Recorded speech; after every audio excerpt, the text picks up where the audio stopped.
আজকের এই ভিডিওতে আমরা জানবো বাচ্চাদের জন্য কোন কোন খাবারগুলো সবচেয়ে বেশি স্বাস্থ্যকর এবং কেন এগুলো খাওয়ানো জরুরি। কারণ ছোটবেলায় সঠিক খাবার মানে সুস্থ শরীর ও সুন্দর ভবিষ্যৎ। বাচ্চাদের জন্য 10টি স্বাস্থ্যকর খাবার। 1. দুধ, ক্যালসিয়াম ও ভিটামিন ডি এ ভরপুর, হাড় ও দাঁত মজবুত করে। 2. ডিম, প্রোটিন, ভিটামিন বি12, আয়রন সমৃদ্ধ, মস্তিষ্কের বিকাশে সহায়ক। 3. মাছ, বিশেষ করে ইলিশ, salmon, sardine, omega 3 fatty acid সমৃদ্ধ, মস্তিষ্ক ও চোখের জন্য উপকারী। 4. শাকসবজি, পালং শাক, গাজর, broccoli, vitamin A, C, iron ও ফাইবারের উৎস, রোগ প্রতিরোধ ক্ষমতা বাড়ায়। 5.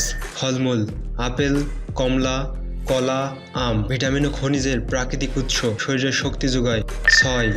বাদাম, কাঠবাদাম, আখরোট ও কাজু, স্বাস্থ্যকর ফ্যাট ও ওমেগা 3 সমৃদ্ধ, মস্তিষ্কের কার্যক্ষমতা বাড়ায়। 7. দই, প্রোবায়োটিক সমৃদ্ধ, হজমে সহায়ক, রোগ প্রতিরোধ ক্ষমতা বৃদ্ধি করে।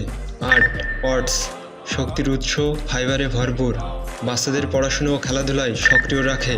9. মিষ্টি আলু, ভিটামিন এ, বিটা ক্যারোটিন সমৃদ্ধ, চোখ ও ত্বকের জন্য উপকারী। 10. ডাল, প্রোটিন ও আয়রনের সেরা উৎস, শরীরকে শক্তি যোগায়। বাচ্চাদের জন্য প্রতিদিনের খাবারে এই 10টি খাবার অবশ্যই রাখুন, এতে তারা হবে সুস্থ, সক্রিয় ও বুদ্ধিমান। ভিডিও ভালো লাগলে একটি লাইক দিন।